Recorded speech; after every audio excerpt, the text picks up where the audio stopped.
40 Racewear, makers of the ultimate sim racing shoes and custom apparel designed for sim racing by sim racers. 40 racing shoes are engineered to connect racers to the pedals in a way no other racing shoe can, all the while giving you the comfort needed to complete those double and triple stints. Visit 40racewear.com and check out the latest sim racing products that let you connect to your sim.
Forty Racewear, makers of the ultimate sim racing shoes and custom apparel designed for sim racing by sim racers. 40 racing shoes are engineered to connect racers to the pedals in a way no other racing shoe can, all the while giving you the comfort needed to complete those double and triple stints. Visit 40racewear.com and check out the latest sim racing products that let you connect to your sim.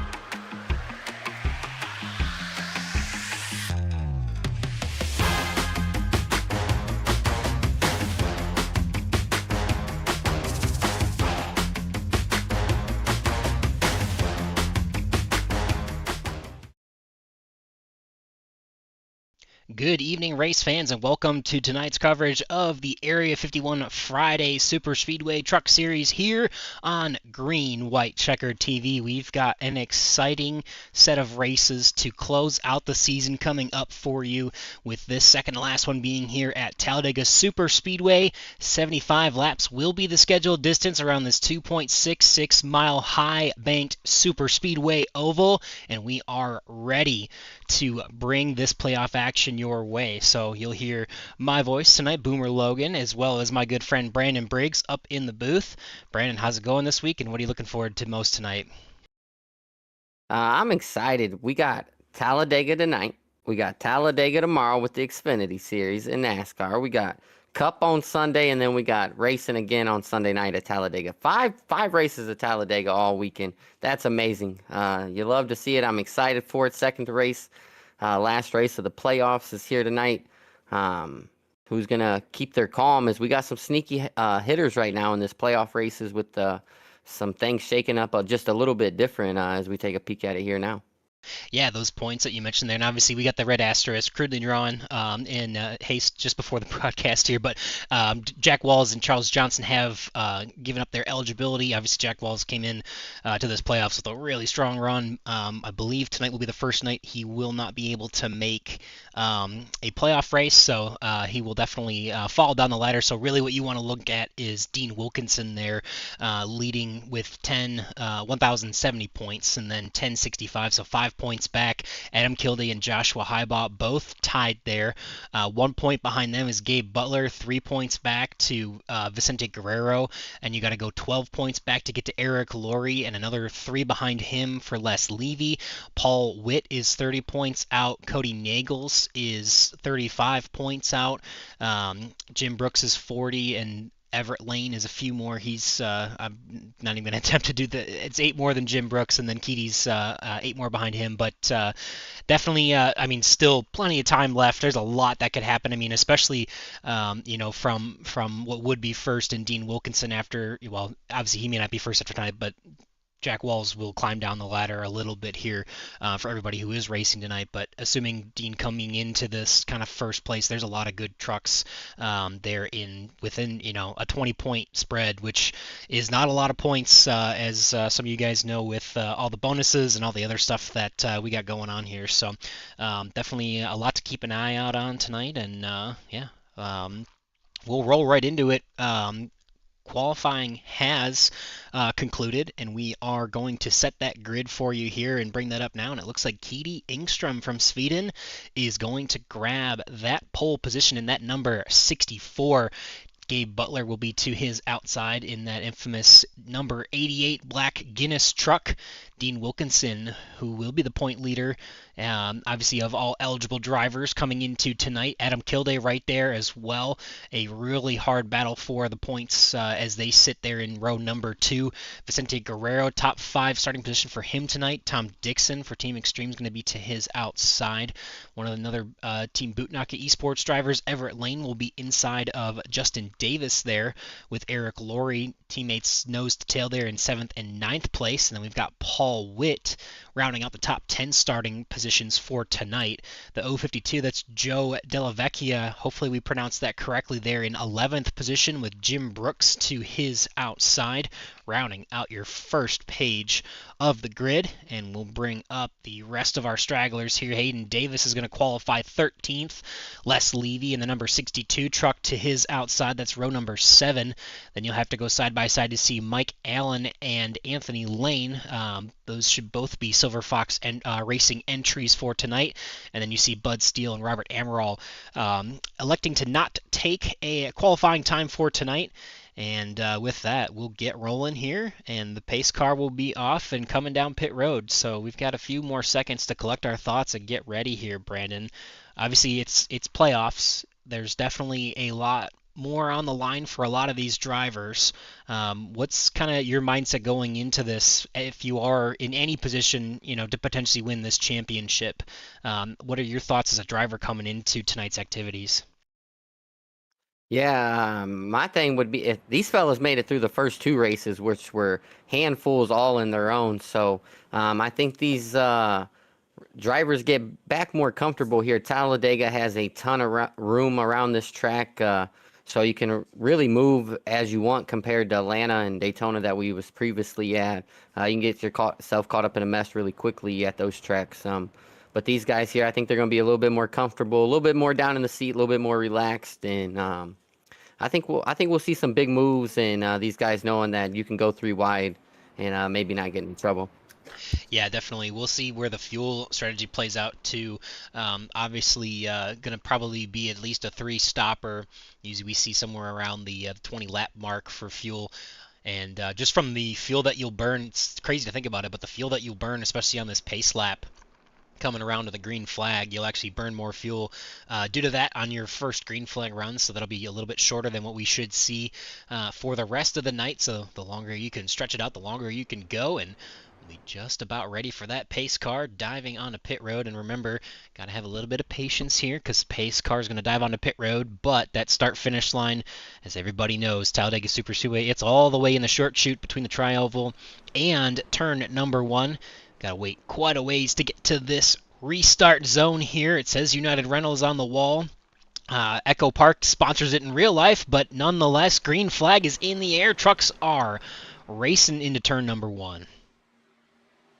Yeah, trucks now getting going, and somebody looked like they're joined. Looks like they started in the pits. They're going to get up to speed. They'll unfortunately lose this pack, but will only be 1 lap. The only car lap down when that time comes. But a good start here by the 88 of Gabe Butler. He drops automatically right there to the bottom as Vicente got him clear. Yeah, that was Adam Kilday there, so one of our playoff drivers missing the grid and having to start. Could be a penalty, not entirely sure, but usually that's indicative of missing the start. You've only got so much time to enter the car in the session for it to put you on the grid, and if you are late to that, then you can still join if you've already qualified from pit road. So you'll see Adam Kilday, he scored 1 lap down at the moment, so we'll see if that does put him 2 laps down by the time he gets back around. But Vicente Guerrero is now trying to push himself to the lead. ahead of the 88 of Gabe Butler, who got that comfortable lead over Keedy Engstrom and has just settled in there on the bottom.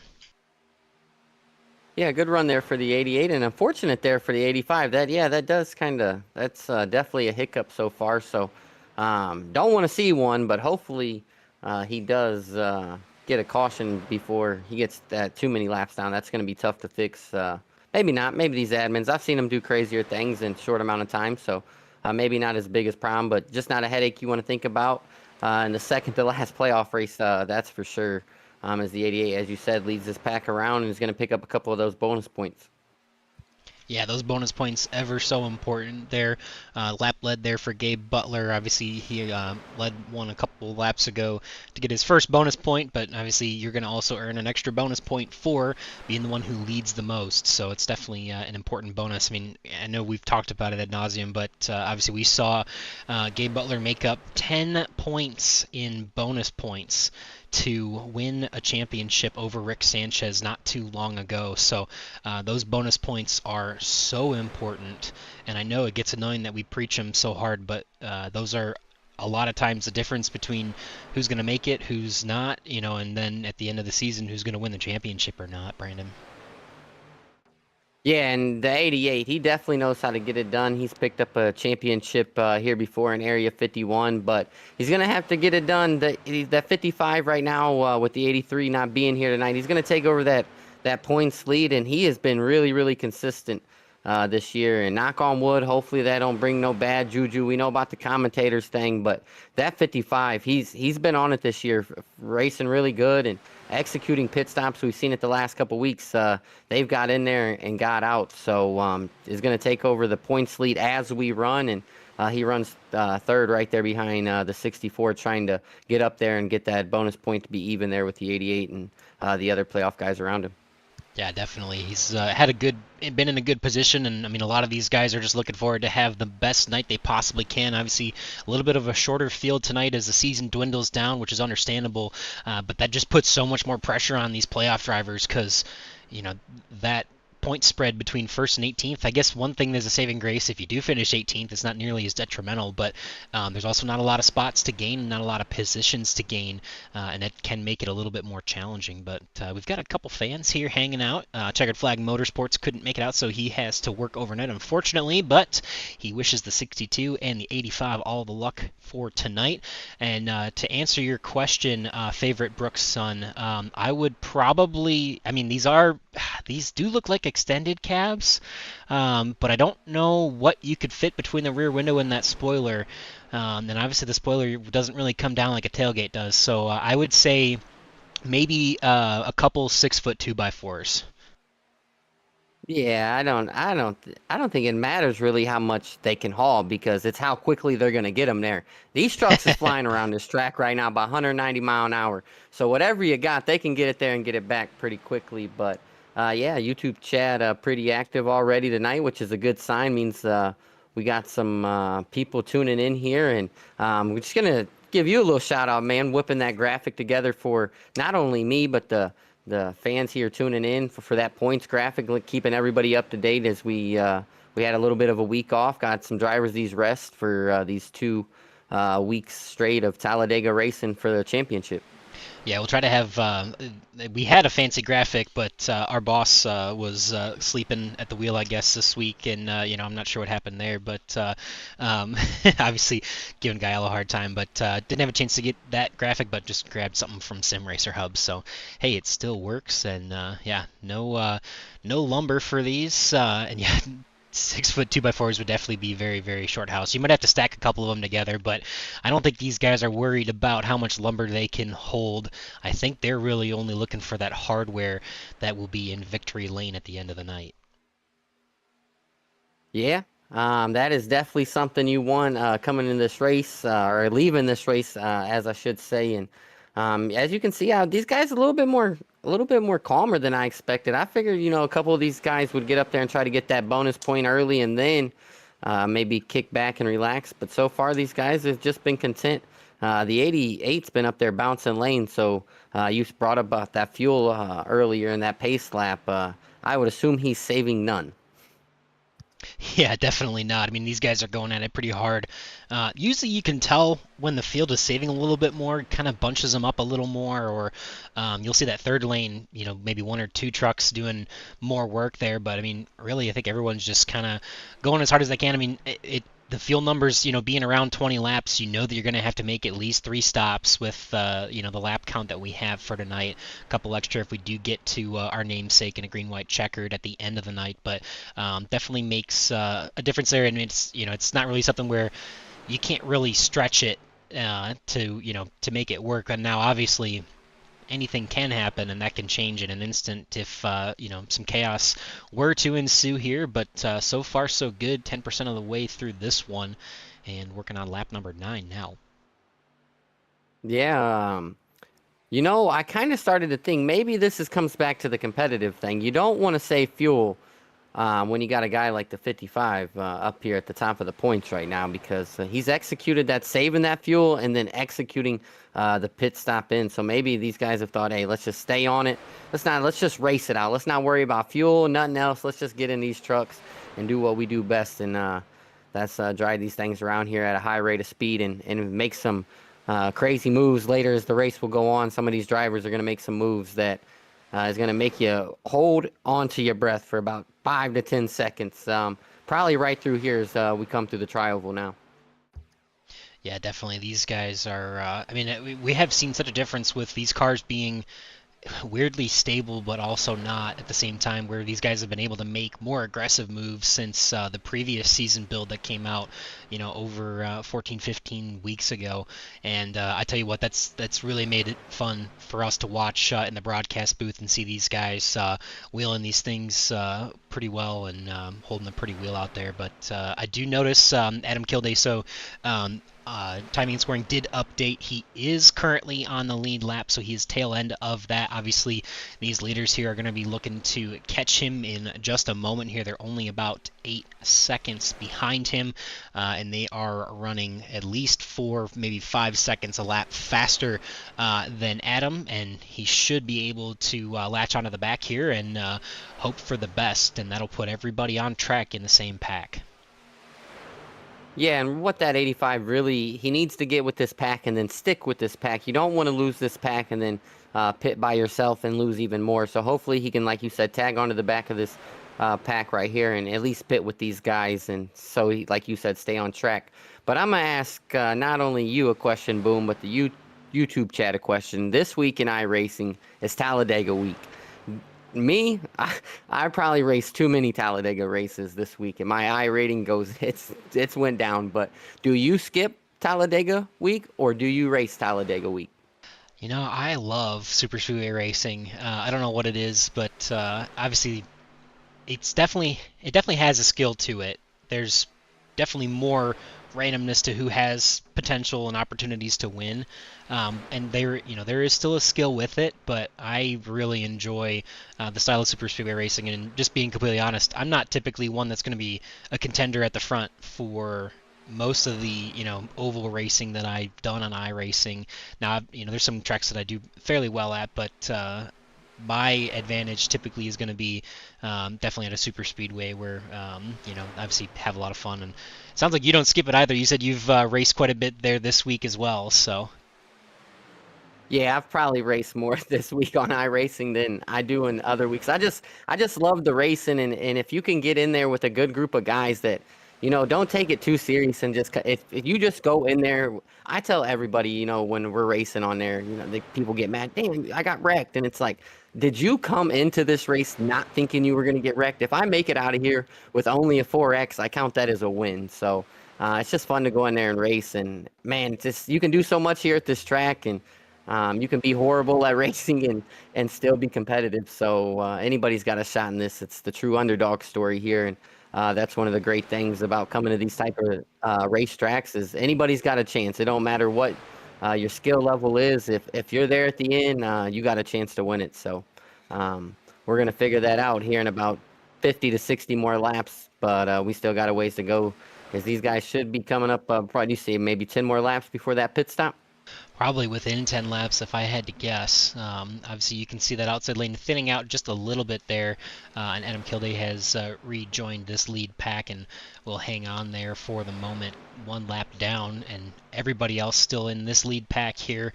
Definitely always want to highlight the track position that really matters, where you see Amaral is there 1.7 seconds back or so behind our leaders, and that time on pit road obviously makes a big difference, but we'll see who wants to try and grab a few more spots before we get to that green flag pit cycle. But yes, it's definitely coming sooner than later.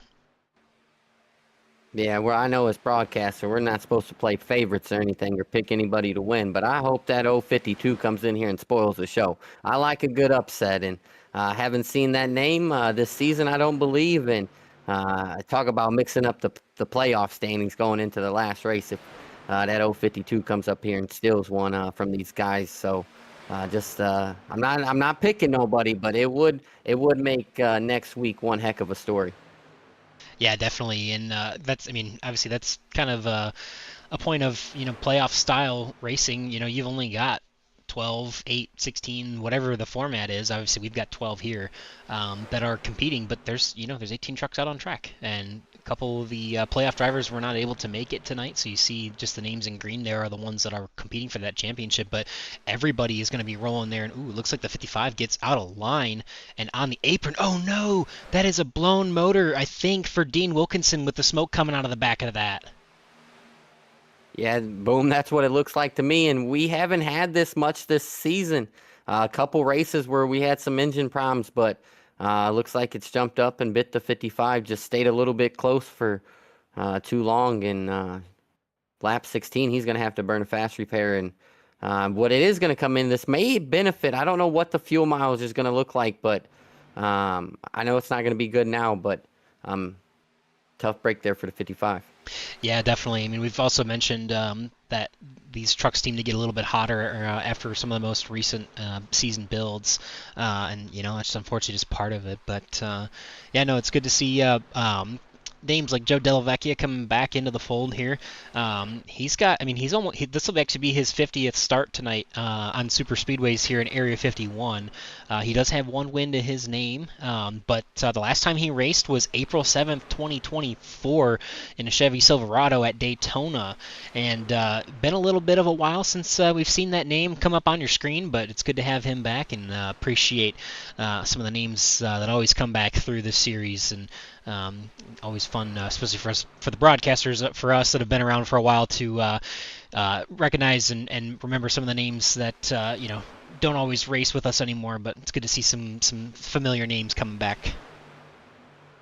Yeah, that's always odd. I even learned something here tonight, and you said he picked up a win too. That as we see some of that's tough to do here in these races. So hey, maybe it wouldn't be as big of an upset as I was thinking. Maybe I overspoke there a little bit, but to see him get up there and take a win from these boys, hey, it still would be one heck of a story. But maybe that's what the 052 does. Maybe he says, hey, it's been a while. I'm back. Let me show you how I'm going to do it from here on out. So hopefully we can get him to stick around here as the next season comes upon. Yeah, there's definitely going to be some strong contenders at the front that he's going to have to get through to do that, though. Obviously, the 88 and the 64 have held serve in the first and second positions. They've swapped from their starting positions, but they're still there in the top row. Everett Lane up there, up 4 positions, and Bud Steele sitting in that 4th position. He's up 13 on the night, having a really strong run early on. Eric Laurie is up 4. Joe Della Vecchia moves up to 6th place, and he is 5 points ahead of his starting position of 11th. And here we are, first green flag pit stops. The leader, Gabe Butler, is going to come down, and the rest of the crew is going to join him. Yeah, they're coming in hot. Lap 18, as we see here, coming to 19. So I think that's a little bit sooner than I think we've had to be in the past here. So maybe not as this is really, I think, what's going to be tough is for the 55. How we've seen some stragglers off of there, and maybe how quick he can catch these guys. But coming in quite early, as we can see, Hayden Davis and Justin Davis both going to stay out here, and that's going to get Justin a bonus point, I believe. for leading that lap right there as those guys came to pit road. Yeah, that's definitely the one interesting thing with the way the start-finish line is. If you pit, you will not be able to lead that lap. So the 10 would have gotten his lap led that last time by. So that's a bonus point for Mr. Davis there, and his cousin Hayden is going to be behind him there, and they're both going to come down pit road at the same time here together and see if they get woed up okay. And looks like they will get on a pit road, no problems. I don't see any penalties from the first group. Anthony Lane and Robert Amaral are also coming down pit road here in the 81 and the 77 respectively. And then as we jump to drivers who have come off of pit road, you're going to see that 24, the 6 truck, the 88, and the 14 there in that top 4 of this first pitting pack. And we'll see how it all nets out, but it looks like most drivers are going to be able to hold on to this lead pack here. We'll just have to see where the Davis cousins and Anthony Lane and Robert Amaral net out once they get off of pit road here. Yeah, it's really interesting to see. I wonder if what truck. It looked like to me that Dean, when he blew up, he was the 3rd truck in line, which is normally that's the odd truck. Normally it's the 2nd truck that in line that blows up. So just something to keep your eye on, and just something that if you're a driver, you don't want, hey, coming in like, oh man, that's something I got to put on top of the list I had coming into tonight is. Might have engine temp, maybe heating up or getting a little bit quicker than normal. So just something these drivers are going to have to bear through and pay attention to. Yeah, for sure. It's definitely something, like you said, paying attention to. I mean, it is a little unique that the 3rd truck in line was the one that blew up. Because obviously, kind of as you mentioned, typically the 2nd truck is the one that's doing the most pushing. It does make a difference if that 3rd truck can be tucked up behind the rear bumper of that 3rd. But even in real world racing and super speedway racing, if you are pushing the pusher, it is not going to end well. Obviously, we saw the finish of the Daytona 500 a few years ago where the 22 and the 2 hooked each other into the outside wall off of the backstretch there. It makes a big difference when you are pushing as that 3rd truck. And hey, look at that. The 052, your buddy Joe has moved his way into the outside lane, leading it now with a good push from Paul Witt, trying to get to the front of this pack in that number 052 Sharpie Chevrolet. Yeah, I went back and I took a peek at that, and Dean was the 2nd truck in line for a while, and then he jumped and became the 3rd truck in line, and then about a quarter to half a lap later, that's actually when the truck blew up. So that's something to see, that he must have got it so hot that it couldn't cool down quick enough. But to touch back here, the 052, not only is he up there running up front, that's not a bad looking paint scheme. Brought the old Sharpie scheme Kurt Busch used to run. You remember the old 97 Sharpie scheme? Iconic scheme that he ran there. What was it, Darlington against Ricky Craven, I believe it was. What a finish that had. Not as good as the finishes we've had here in Area 51, but we'll put that Ricky Craven, Kurt Busch, a close 3rd or 4th. Yeah, that's definitely in the top 5 all-time in the real world for NASCAR. But obviously, we've had quite a bit of fun finishes here in iRacing. With the nature of speedway-style racing, obviously tends to be much more chaos than you'll typically see in other traditional ovals in either the intermediates or short track action. But yeah, definitely a fun opportunity, and it looks like so obviously we had everybody pit there on lap 18 or 19, so they should be able to go a lap or 2 extra on this next run. But we want to mention, so Justin Davis, Hayden Davis were able to hang on to this pack. They were the group that pit second. Bud Steele is the tail end of this group here. You're going to have to go back about 11 seconds to find Jim Brooks and Mike Allen tied together. And another 12 seconds off the rear bumper of Mike Allen is Dean Wilkinson with Anthony Lane, Robert Amaral, and then Adam Kilday here is, I'm showing him 27 seconds behind Robert Amaral, so I believe he's actually up here in this lead pack still, so that helps. Adam, obviously, he'll be the first car one lap down until we come around and lap more cars, and there you see the 85 had the issue where he had to start on pit road and is still holding on to this lead pack, and that's everything that he needs to be doing right now is just be there, be in it, don't lose this pack, and get the as much track position as you can and try to put yourself in position for the lucky dog as more lap cars come around behind our leaders. Yeah, and what's good there for the 85 is these pits are a lot quicker. Sometimes these trucks have been able to make it to lap 24, 25, so only being able to make it to 18, and it looked like it wasn't a difference when we seen Gabe peak down. A lot of guys went down there with him, so it shows that the fuel that you can be up front, and these guys still have to be on the same pit strategy. Except we seen Justin and those guys go a lap extra, but almost everybody's still right there on that lat 18 scheme, so takes a little bit longer to put these guys a lap down. So not only that, but he can he also get up there and race his way back onto the lead lap. But we're a quarter of the way through here. Quarter of the way. I'd maybe do the math and assume that's maybe a third of the way there, Brandon, but had to give a little hard time there. But yeah, 25 laps working on right now, so it will be completed at the end of this lap here. And again, 75 is that scheduled distance you see on the screen here. Vicente Guerrero is doing what he can to work hard on that high side. He's got a Team Bootnaka besides him and behind him. And then it's Gabe Butler inside row with Keedy Ingstrom there.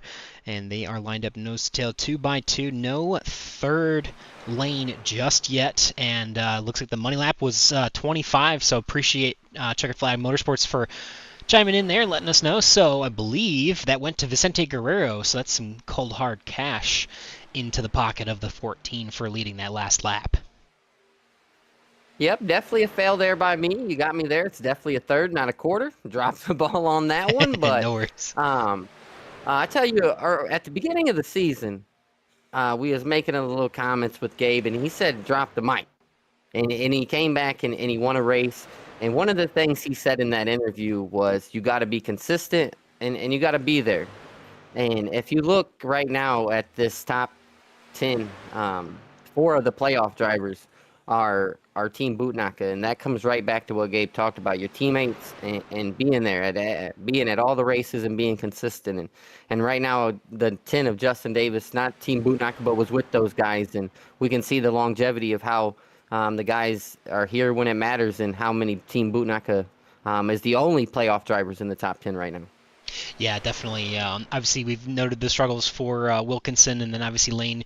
Not entirely sure what happened with him and Robert Amaral, but they were a little off of the pace just before that green flag pit cycle, and pitting from about 11 seconds back. They lost the draft fairly easily, unfortunately. So they're still rolling together, which helps.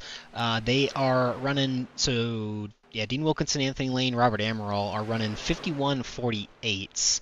And Gabe Butler ran a 50.64, so within a second is not too bad for 3 trucks. Now we see Jim Brooks and Mike Allen are a 2-car tandem, and they are 52.40, so they are 2 seconds off that pace, and that makes a huge difference. But saving grace for Dean Wilkinson and Anthony Lane and Robert Amaral is that they are behind Jim Brooks and Mike Allen, so they should slowly catch them. Could become a pack of 5, and who knows, they could stay at the tail end of the lead lap if they can match the lap times of the leaders there with that group of 5 once that forms. Yeah, not only that, but these drivers, I don't think their patience, as we can see it's starting to build here, that the 2-wide race, and some of these guys are going to say, hey, look, we had a week off. I'm going to get up here. I'm going to mix the pot up a little bit. Especially if I'm that 10 or something, I'm going to get up there. I'm going to try to get some bonus points, or, maybe try to get up there and battle. We've seen, if you get up there and lead, you can really control both lines. And if you can get up there and compete for, the most laps led, that's another bonus point for you. So I'm trying to get up here and be aggressive. Don't let that 88 and the 24 and those guys get up there and control this thing. Yeah, don't look now. It looks like the 62 and the 6 are trying to make moves on that third lane, trying to get that to form for the first time really tonight. See what they can do on that high side. Obviously, it's a bit of a stalemate there in the first 4 or 5 rows. For the most part, these drivers kind of in position where they came out, maybe plus or minus 1 or 2 off after the green flag pit cycle. But you definitely have to work hard to gain a few positions here, and that third lane is going to be trying to do it the hard way around the outside. And so far, not a lot of momentum there, and they actually are going to tuck down back in behind. We'll see if they continue to fight on that outside or not. It looks like Bud Steele wants to try and do it alone at this time coming down the back straightaway. Yeah, and just it's racing, but I don't think I know the 14's not in the playoffs, but I don't think he's just gonna lay back. He missed out on a chance to get a win earlier this year in the trucks, and he told us, we spoke to him, we wish he could have done some things a little bit different. We're back here at Talladega. I believe this is the same track we were actually at when that happened. So I expect that 14 to be aggressive, and we seen him up there on that outside of the lane. But as these laps start to count down, he's gonna be looking to make that move to keep Team Bootnaka from bouncing up there. Yeah, he's definitely going to be one of the ones that has an opportunity to play a little bit of spoiler for our playoff drivers there. And maybe a little bit of contact with the wall there for the 052 as he gets out of line, but I think he looks like he's okay. No issue other than maybe a little bit of contact with the outside wall there. But we continue on lap number 31. We're closing in on the halfway point. Just, Brandon, for your information, that would be about 37 and a half laps, would be half of 75, but we're getting closer to that point and closer to green flag pit stops again. Sorry, buddy.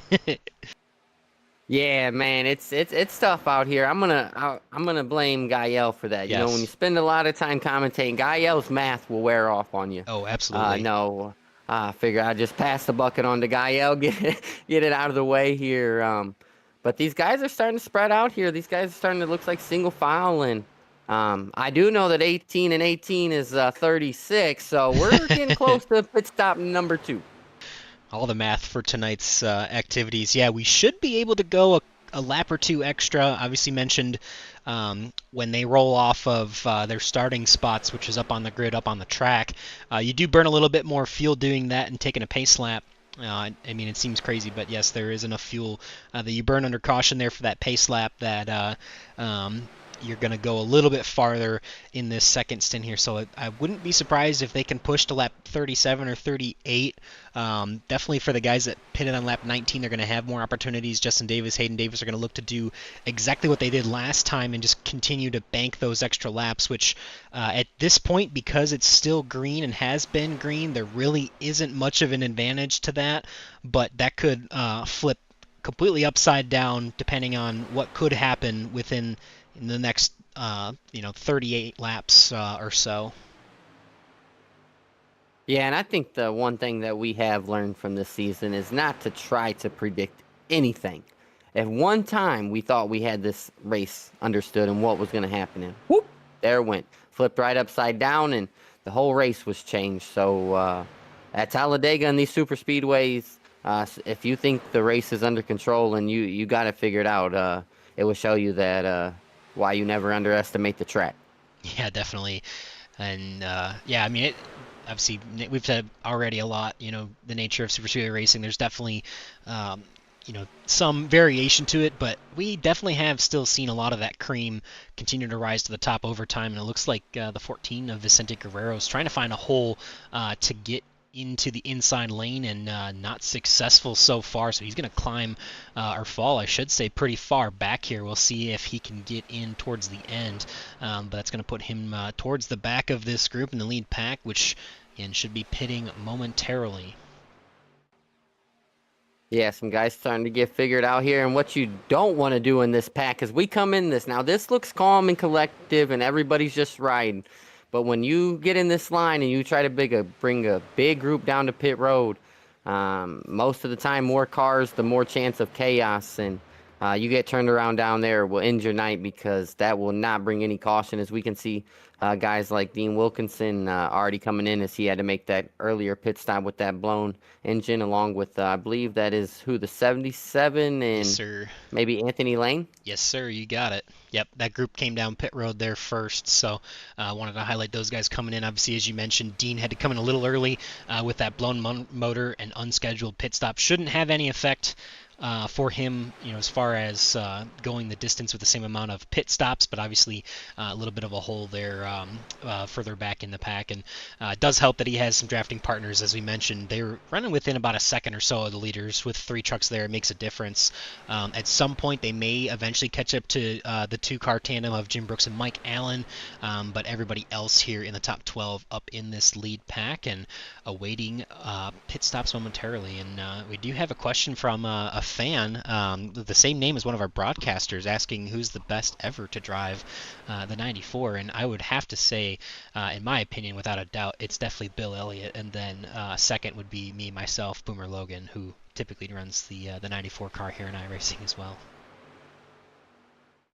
Bill would Bill Awesome, might Bill. come in a strong second, maybe. No, I I don't know. doubt that. I've seen a pretty good 94 run around here. Yeah. But no, all fun. I figured, I was like, oh man, I have to get back somehow. The math was not working. The math How can is I figure this mathin'. out? So I had to sneak into the chat and try to get a little riled up. Well, hey, have you noticed the lap we're on? We're going to be halfway as we come down the back straightaway this time, so. Not just yet. You got to get about going into turn 3 here with this big. Yeah, what it's is this true. one? 2 and this is bigger than all of the other ones. Almost 3 miles here at 2.66. Yep. Yeah, you don't want to run out of gas here. That's for sure. Talking about fuel, this No. is one spot that you definitely don't want to run out of gas. No, and looks like we see Jim Brooks coming down pit road by himself. He was running with a 13 of Mike Allen, who stays out on pit road. So that will be a little bit lonely there for the 51 as we see more trucks coming down pit road here. See if we can get a better view of all the action coming down onto pit road. And it looks like everybody's getting down okay. Look at this giant pack coming down pit road here. What a group to come down all at once. Yeah, this right here, I guess, is why they talk about qualifying, because if you had maybe the 6th pit stop right there and you're on that outside, it can call for a bite. Oh, right there as it got close back there. Maybe got saved there by the concrete patch, but definitely some tight fittings. As we can see, some of the drivers, looks like some took left and maybe a few took right there. Yeah, I think based on the times, I'm seeing everyone either taking right sides only or fuel only. So it's, yeah, definitely, well, Keedy Engstrom might have taken a little more fuel than the rest. But I think everyone's really just taking, right side tires only. Definitely no 4-tire pit stops at all. But Gabe Butler's going to cycle out to the lead here. Everett Lane, Vicente Guerrero, Eric Laurie, Paul Witt, Tom Dixon, these guys should all be able to catch up here. Bud Steele, Keedy Engstrom loses a couple spots in that pit cycle. Justin Davis, Joe Delavecchia, Hayden Davis, and then Les Levy is a second back, but he is gaining and has good momentum.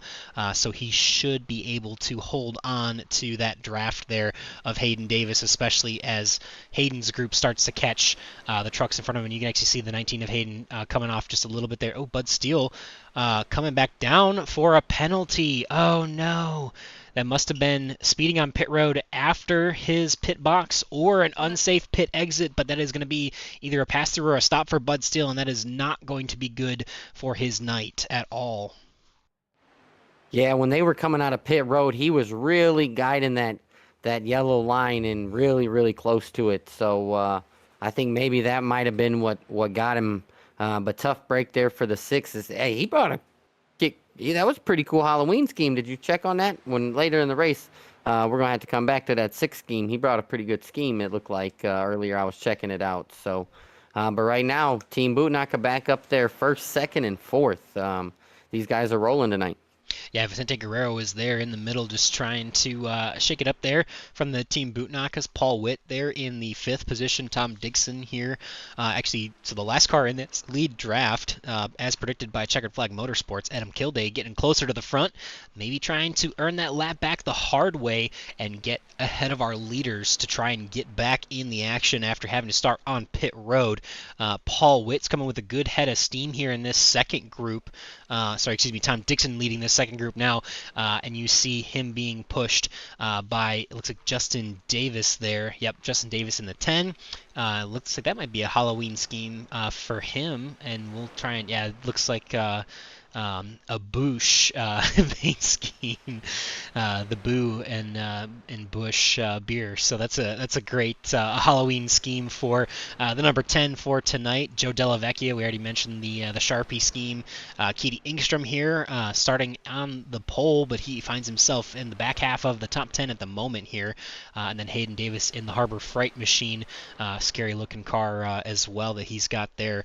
7 seconds back, you'll find Les Levy in the Maker's Mark Chevrolet, and then you got to go another 38 seconds back to get to the 51 of Jim Brooks, who had to have that pit stop without any help. Robert Amaral is catching him, though, and so is Anthony Lane and Dean Wilkinson. So this pack finally has caught up to the 51, and the 13 is going to be there as well. So that's going to put this pack of 5 together, like we said earlier on, and that should put these guys in a position to hopefully stay on that lead lap.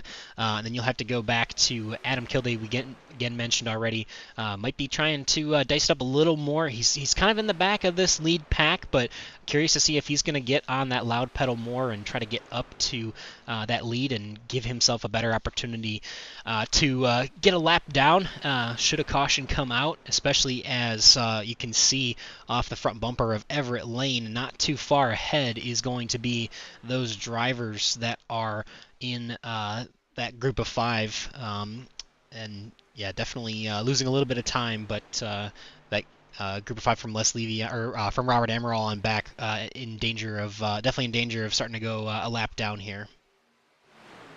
Yeah, they're definitely gonna. Adam Kilday's definitely gonna have to get on the gas pedal because they're gonna come up on, like you said, about 5 or 6 of these trucks, and it's gonna become a free for all for that lucky dog. We 42 laps in and haven't seen a caution yet, but everybody better watch out because the points leader has just got to Talladega. He just checked in from Knoxville, but he got here. Good to see Jack Walls chiming in on the YouTube chat. Points leader Jack Walls. Let's address him correctly, but unfortunately not here tonight. But Everett Lane, they made the switch. Gabe has now went back to 5th, and Everett Lane's up there leading this thing now.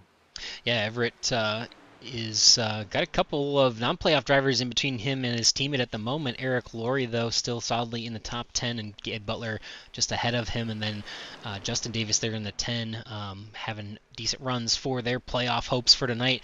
It does help Lane and Wilkinson. Obviously, they're in a bigger pack now, not draining as much time to the leaders as you can see based on the ticker there, the tower, and see that number's not growing too quickly.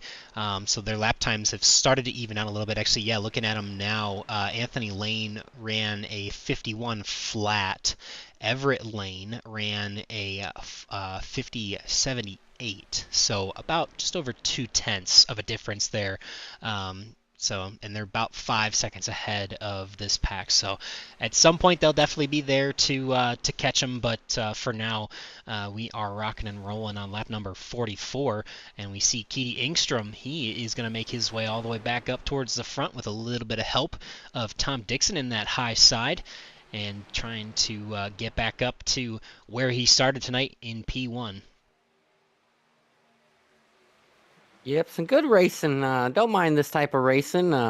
Getting through it, getting it out, but I don't think the caution flag's put away. I know some people would probably take the under that it's not going to come out with how the race is gone, but we haven't seen no guys really have to make a move yet, or try to make that move with the size of the field here tonight, and then had some early problems for some guys, really split this up for a little bit, but I think it would start to pick up. This is still the second last race in the playoffs, and you still won a championship, and Justin Davis is still sitting right there being quiet right in 8th.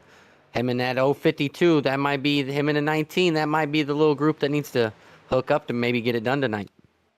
Yeah, I mean, to me, it's not too much of a surprise. Obviously, when you see, 30 cars or trucks, obviously in tonight's case, on a big track, it definitely helps that it is Talladega, but you never know when the chaos can come. But I mean, a lot of these guys, most of these guys are in the dozens, if not hundreds, of starts in this super speedway style of racing here. And Everett Lane's going to actually pull off to the bottom and let the 14 of Vicente Guerrero go, and he's going to put his teammates right there in tow with him in a little bit of coordinated effort. The 64 jumps to the front, the 411 tucks in behind, and we are single file and probably right around the corner from pit stops within the next 10 laps.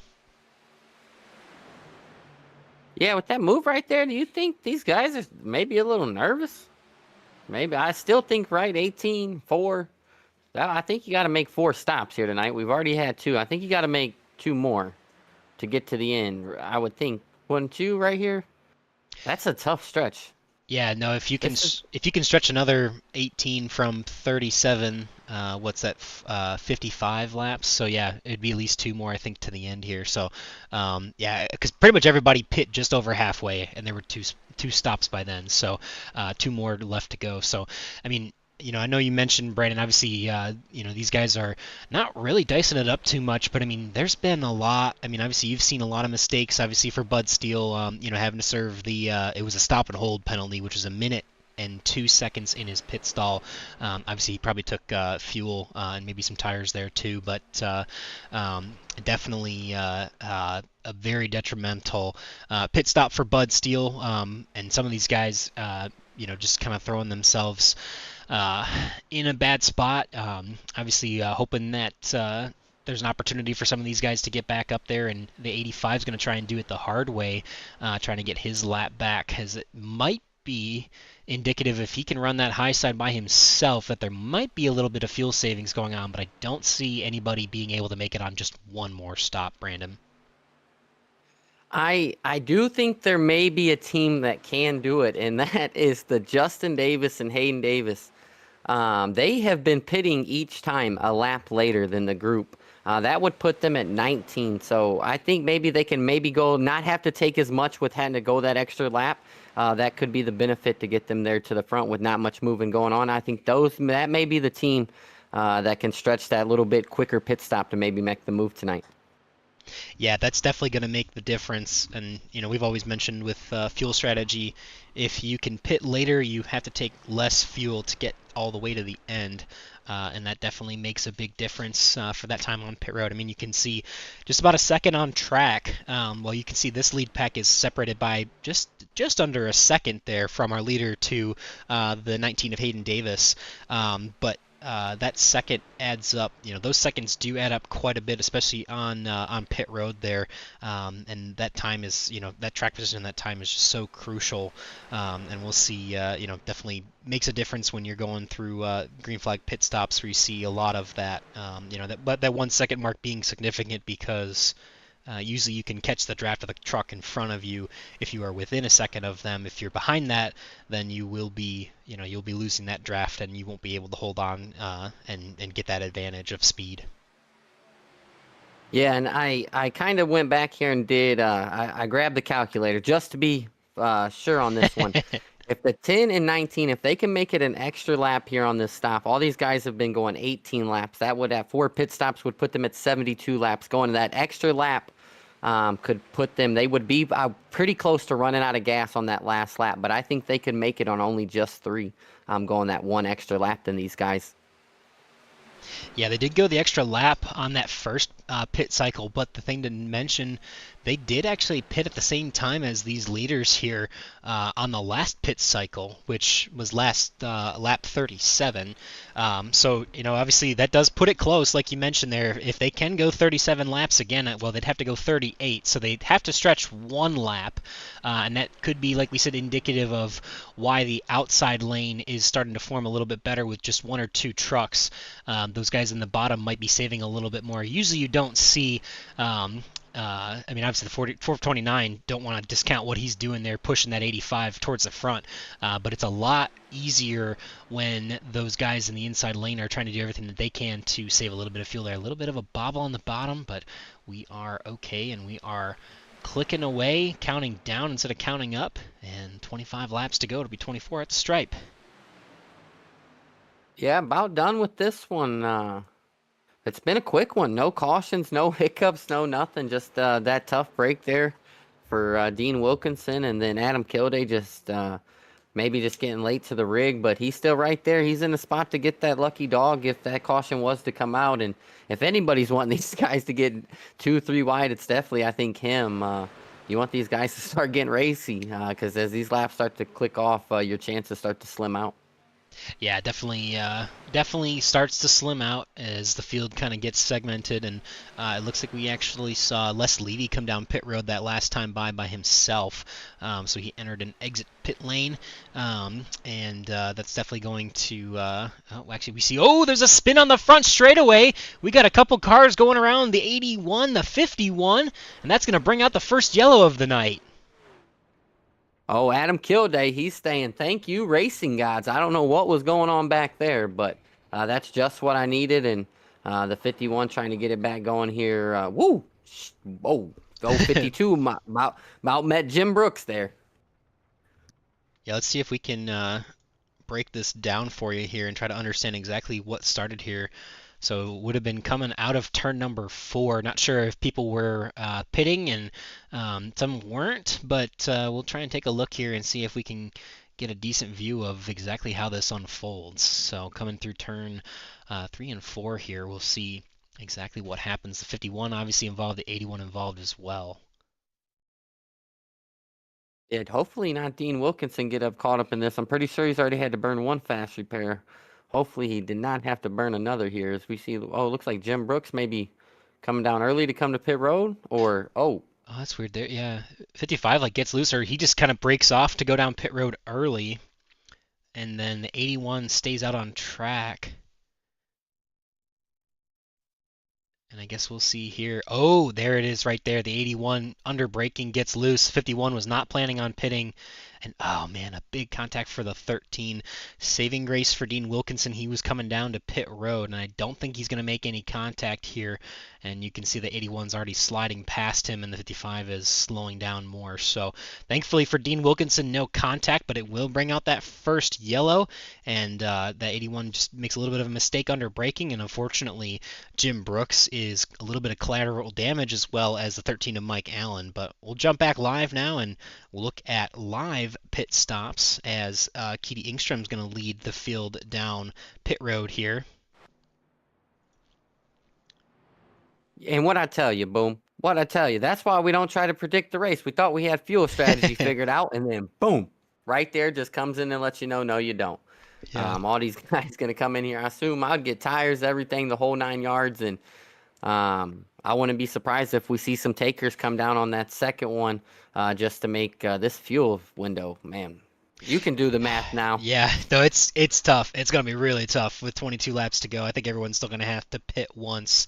The way it was shaping up, like you mentioned, it might have been an opportunity for everybody to stretch it, but definitely not going to be 22 laps to the end. We've not seen anybody go more than I think 18 laps tonight. So 4 laps is going to be a very tall task. And if you do save enough, you're more than likely going to be losing enough time on the track that it will not be advantageous for you. So that's going to put, it shows Gabe Butler as our leader up here. Oh, interesting. So Gabe Butler stays as the leader, which is going to trap a few drivers down. I'm not sure. We'll see if Gabe Butler does come in and pit this second time. If he doesn't, then the truck's behind him, so that would be, it looks like not Robert Amaral. Yeah, so Les Levy's ahead there. Gabe Butler, and then is that the 6? Yeah, that's the 6 of Bud Steele. So Bud Steele would not get a wave around. And then Keedy Ingstrom is second place. So really the only one that's detrimental to right now is potentially Bud Steele, but everybody else, we're showing Robert Amaral being scored a lap down, but I think there's an error there. I think Amaral, Lane, and Brooks were ahead of the leaders at the time of that caution there, but once we get back rolling, we'll get it all sorted out and figure it out too. Yeah, I think these guys you definitely come down and top off with you. I think that's what maybe we're going to see here. Yeah, the 88, all these guys definitely come and get that extra lap, that splash. And now, as a team, you have to make a decision. And this is where I think, once again, Team Bootnacker, their guys, having their guys up there running up front, is when do you pit? Do you come down immediately as soon as that window opens, or do you wait and think maybe there's going to be chaos? So definitely some team communication going on under this caution.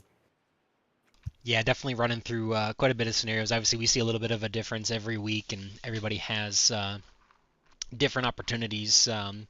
But for the most part, there's scenarios that kind of typically play out that everyone kind of keeps an eye on, and has a pretty good log of what to do in certain situations. But we will be going back green with 20 laps to go. So Keedy Ingstrom will put himself back in P1. Tom Dixon will be to his outside. Then you'll have Mike Allen.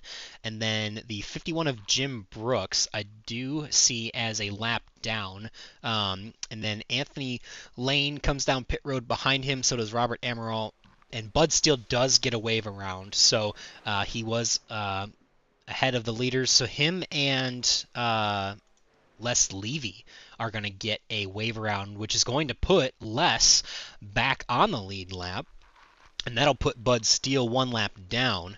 So we'll have Adam Kilday, your lucky dog there. He'll get a chance to get back on the lead lap. And then Les Levy takes the wave around to get himself back on the lead lap.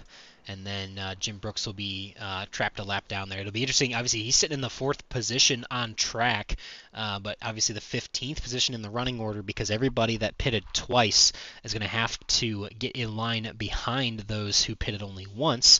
And that's why you see just the 2 trucks side by side, then the 13, and then Jim Brooks further on back in the tail in single file because he's a lap car, and then everybody else further on back because pitting twice, and those at the end of that pack are the ones that are 1 or 2 laps down. So it's time for the pace car to dive onto pit road, and we will wait the very, very, very long tri-oval before we get a chance to say that the green flag is back out on the speedway. Yep, back green we are, and now there's going to be getting in order. Now these guys up here, now whatever, Keedy Engstrom and these guys got to understand is them dudes up there like Jim Brooks, they got to stay up there. A couple of these guys, a few are, right there on the edge of the Bud still a lap down. These guys, they're going to be up there, and they're going to be racy because they got something to race for. They know this is Talladega. A caution could come out at any time, and they want to be that first car lap down. And so if you're a guy back there, like the 52 or Aiden Davis, those guys, that's them guys are ready to go, get hooked up, get rolling. Yeah, you see the outside lane doing just that. 4 trucks there now, led by the 24, and then the 10, and I think that's the 411 and the 052 there, and it looks like someone's coming down pit road, maybe. No, not quite. Robert Amaral coming back down to potentially serve a penalty. So that is going to be very unfortunate for his night. We'll keep an eye on what that penalty looks like, if that's a pass-through or what. But we see Keedy Engstrom. He has taken over that lead position, but the 24, with a good push from Justin Davis, has made his way to the outside lane and might have time and space to jump to the bottom and take over the race lead. No, he doesn't by turn 3, just not clear of the quarter panel, and the 64 surges ahead on the inside lane through the middle of the corner. Yeah, some good and tight running up here. And now if you're the second truck in line, if you've spoken with Dean Wilkinson or you was around him when you seen it happen earlier, now this is where the second car is important, but that third truck, you really got to make sure he's letting you get enough room and not pushing you at the wrong spot, as we can see Everett make that move right there. But the third truck, it means a lot, always in the draft, but even more as we can see temps might be a problem here late. These guys are not going to be lifting as much. You got to really make sure you don't run over the push truck.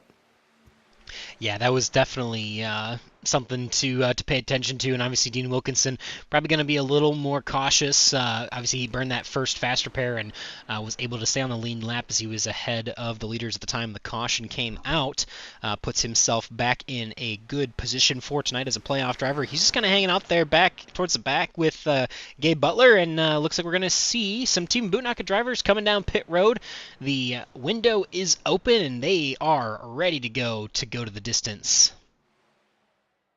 Yeah, interesting move here. This means these guys think, in my eyes, that they think it's going to stay green for the most part. They think they'll bring in the pack and then maybe everybody else to follow. If we do have a caution, it's going to be close there on fuel for them for if there is a green-white checkered. But these guys right here are going to keep it rolling, and that is, I believe, Bud Steele, the 6 truck up there. Is that the Halloween scheme? It's the 10. Is that Justin? It's 10, the Bush scheme of Justin Davis.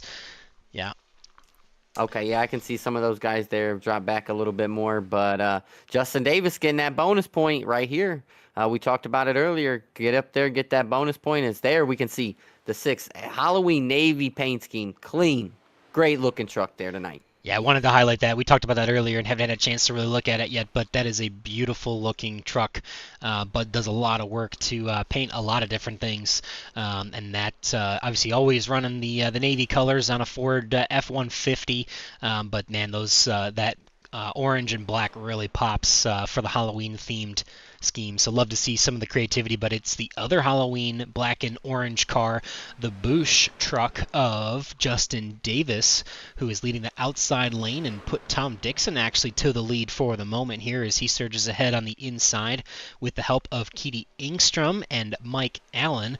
The outside lane, again, it's the 10, it's the 052 of Della Vecchia, and then the 19 of Cousin Hayden for Justin, who is leading the outside lane there. Anthony Lane also in the outside lane, and I always remember and realize how many times I say the word lane, not just because it's 2 of our drivers' names, but also the inside, outside, middle, high lane, bottom lane, all that fun stuff. So it's definitely maybe could be the drinking word for broadcast in the future is the word lane or the name lane. Yes, definitely. That is now we're using your broadcast skills. That's what I'm talking about. A drinking game for Area 51. I don't think anybody can be upset with that. Hopefully the drivers that listen while they race don't participate. Could be making the racing a little bit better here. But right now I am seeing that the group right there of Everett Lane, Gabe Butler, those guys, they're actually I haven't seen that time really fluctuate much there. So that's a good sign for these guys as they're adding a couple more trucks to the pack. Yeah, we'll see lap times as they come back around because it was a little different for Everett Lane and Gabe Butler as Eric Laurie and Les Levy in this group were catching up to them, but we'll see where they net out speed-wise. They have slowed down in this lead pack a little bit. They're running 51 teens, which is about half a second off of, actually no, a second and a half, 1.5 seconds off of the fastest laps of the night, and about a second off of what Eric Laurie and Les Levy ran the last time by. So as they cross the stripe, we'll see that update here and get you a good idea of where that's at. So Everett Lane runs a 50-58, a 59, a 52, and a 48 for Everett, Gabe, Eric, and Les. So high 50s. And we'll see as our leaders come back around what they run here and see how it compares. As it comes up here, a 51.11. So 0.6 of a second faster to Everett Lane, Gabe Butler, Eric Laurie, and Les Levy. They are gaining a lot of ground on these leaders. And if they wait long enough to pit, they might lose that group. And that group of 4, it's crazy that they're running faster lap times. I mean, I guess it makes sense with, knowing the guy who is doing the push in there in the middle and the team work. I mean, if I had a nickel for every time I've heard Gabe Butler say you're nothing without your teammates, I probably would have hundreds of dollars because one of the most humble dudes but pushing everything he's got at that 24, and they're doing a really good job trying to catch up to this lead pack here who may still need to pit. Yeah, if you're going to let that team right there gain a couple seconds on you under green flag pit stops, you might as well just bite the bullet and say, "Hey, turn me right here." We might as well, because them guys, right, you're not gonna make that time back up, especially with this little bit of time left. So somebody up here's got to maybe get in charge and get some organization underway, because they gotta get some time back up and going. As you said, those guys back there are reeling down now, saying that and what's good about what they did is they came right at the beginning, so they only had to add in maybe a second, 2-3 seconds of fuel to make sure they got the whole way. Now these guys will have to do the same thing, but when do you come down? How much time do you let them gain to say, "Hey, let's do it now"?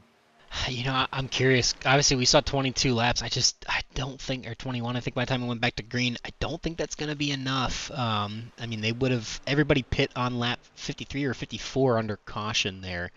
And man, yeah, stretching almost, yeah, I mean, 21 laps isn't too bad to stretch, but like we said, we haven't seen anybody go more than 19, so that's at least 2 laps, and I think the lap times are a little indicative that this lead pack is trying to save a little more, so I'm curious, who knows? I mean, there could be a position where Everett Lane, Gabe Butler, Eric Laurie, and Les Levy don't catch back up and these leaders can stay out, I mean, I wouldn't be surprised if one or two of them can make it, but I don't know. I mean, I'll be really surprised and really impressed if we can see more than one or two trucks that can go that distance, because that is a lot of laps that we've not seen anybody run under green. Yeah, I'm with you there, Boom, man. That is the more you think about it, the longer the distance is. You know, you start to think like, dang. So now as these guys, I'm watching the tracker. The tracker is starting to go the opposite direction from time to time in parts of this track. Now, if you're these guys right here, do you wait till 3 or 4 laps to go, or if right now I'm thinking I want to come down right now just in case, you know, you don't want to spend the last 2 laps getting back up to speed for guys that's already up to speed. So now if you're in this group, when do you tell your team, hey, let's come down, let's go, let's get it right now? Yeah, I mean that's the question. Can you save enough to not have to pit, really? And if that's the case, then obviously that makes it more advantageous. But I would have. I mean, I love the position that Everett Lane, Gabe Butler, Eric Laurie, and Les Levy are in. I mean, obviously we don't have the same numbers that the calculators and the instruments and the apps that people run and the information from iRacing to tell you how much fuel you have left. So we don't have all that handy, but just from what we've seen, like you said, nobody's gone more than 19 laps, so I don't see the save there. And if that's the case, if you got to pit, it's depending on the style of racing, sometimes it's more advantageous to stay out and hope a caution comes out, which is I think more what these guys are doing up here. But if it doesn't come out, the 24, 88, 071, 62 bunch is going to be rolling in, basically should be the top 4 if it plays out that way. So, but we've still got a lot of racing left to see if these guys are saving enough fuel. And like I said, they're about 0.6 of a second slower than Everett Lane is at this point, and I think they've backed off a little bit. You'll see them run a little bit faster, but they've never been within like 3 or 4 tenths. That last time was actually a 50.91, so they're picking up the pace a little bit here. But I struggle to believe that they'll make it on fuel. Yeah, I'm right there with you, and man, I'm saying I don't know if that caution comes, and I don't want to keep giving up a bunch of time, man, to those guys back there because you're running in this big pack here and they're gaining on you. So I would peel off immediately. I would get with my teammates and say, hey, we got to go. Let's peel off now. Let's get our fuel for the end of the race. And hopefully we're there with that bunch, like you said, when they come by, because that ticker, I'm watching it. It keeps going down and down. So these guys definitely got some faith right now that they're going to tear some trucks up. So that means it's probably going to get exciting, Boom. Hopefully that is the case for us. And yeah, nervously biting our nails here to see if these guys are going to save enough fuel or not to go the distance. 7 laps to go to find out. And they are getting a little more racy up here. Obviously, the 10 and the 052 and the 19 have kind of been hanging out in that second lane. They're trying to push toward the front as much as they can. Tom Dixon still being scored as your leader. He's clicked off quite a few laps led here, actually, in this green flag segment. Keedy Engstrom there is hanging on to that second place in the inside row, and then you see the 13 of Mike Allen there as well. Pretty decent 6-pack there. Obviously, you see, some really great recoveries there for the 85 truck sitting there in 7th position. Obviously, the 13 was one of those drivers that was stuck on the tail end of the lead lap, within 5 seconds, so the leaders are getting lapped again. And Jim Brooks right now currently scored the first car 1 lap down. Anthony Lane is also in this group just behind him, a couple trucks back, and he would be the challenger for the 51 should something happen, but 6 laps to go. It'll be 5 at the stripe. Yeah, no signs of pit road there. Justin Davis, those guys up there, Hayden, these guys are now, I didn't know what was going on there for a second, but these guys haven't made the stint to get down here yet. Maybe that's why they're jumping to the high line, trying to get in somewhere so they can get to pit road. Got real close there, but I don't think this action ain't close enough for a caution, Boom, and that's exactly what I think the 24, the 88, and the 071, those guys back there, what they want to see. So single file action makes the track a little bit longer too. You do get to save a little bit of fuel, but man, it's getting close. Yeah, I'm curious if that's an indication that drivers are going to be looking to pit in the next couple laps here. If that is the case, like we said, I think the 24 is in the catbird seat here, and you'll probably see him get pushed by Gabe Butler and Eric Laurie, and Les Levy being by himself is just going to probably take his lumps and hopefully still have a solid finish there just off the podium if that comes through. And the 13 is going to dive off by himself, though. He's not going to have any drafting partners to help him get back up to speed. So hopefully that is a solid pit stop for the 13 here as the 411 continues on in the lead. And like we mentioned, all this single file action seems to be indicative that we're getting ready for that final pit stop, that money stop here under green flag action. Yeah, and you gotta be flawless on this. You can't make no mistake, no oversliding the pit stop just by a little bit. Everything has to be perfect here. And earlier we seen that's how the caution came out, and that I think for a lot of these drivers they caught a break because I think a lot of times that caution doesn't come out. I think with Jim Brooks sliding through onto the grass, it caused for that caution. But we're gonna see a couple guys here peel off, and see right there, it's already close. 411, ooh, locks up the 51, gets this outside. Oh no, that pushes the 51 off of the track. He's going to have an unsafe pit entry penalty. Almost guaranteed. Keedy Engstrom there gets down okay, and then the 10 of Justin Davis is also there. Vicente Guerrero is going to assume the lead, and the 052 is high and potentially up into the outside wall as we rejoin this pack, and there's a spin in the outside wall. The 052 goes around. Yellow flag is out for the second caution of the night. Told you we don't ever got this figured out, Boom. This has been just something else. And we had from chaos to that pit stop to this right here. We're going to see the 77. I think maybe he thought the 052 was going to stay up there. And we got a caution. And unfortunate for the 052, he was the truck caught up in this. But he's going to have that fast repair and get right back up for this restart. Yeah, definitely. I mean, it's he should be in good shape though. Thankfully, he's on the lead lap. He'll get a fast repair going here and shouldn't have any issues. But yeah, definitely a hard lick even in the virtual world for that 052 here. So we'll jump back live and we'll see if we can get through pit stops here before we take a commercial break here for that second caution. And there it is, Brandon. We did enough to jinx it, and we're going to get an attempt at a green-white checkered here on Green-White Checker TV. Got to get its money's worth tonight. How you think it's got its name? But not only that, now that's going to bring a lot of these guys right back down pit road in the standings and the lineup that we thought we had. It's all going to be shaken up. And I wonder who was the lucky dog out of all that.